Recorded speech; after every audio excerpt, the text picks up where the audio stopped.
गाफ। गाफ के सर पे दो डंडे। दो डंडे। गाफ से गाड़ी। गाड़ी। Pop pop. गाड़ी। गाफ से गाजर। गाजर। गाफ से गुलाब। गुलाब का फूल। ये कौन सा रंग है? गुलाबी। गाफ से गुलाबी। गाफ से गरम। गरम चीजों को हाथ लगाते हैं? नहीं। गाफ से ग्लास। गिलास। गाफ से गुड़िया।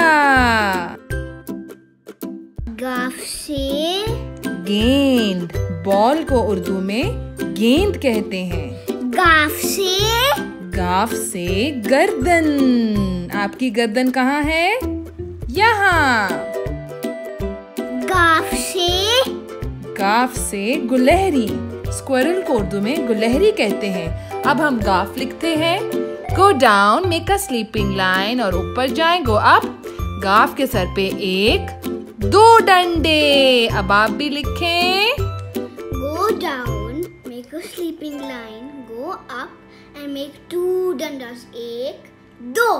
बन गई हमारी गाफ।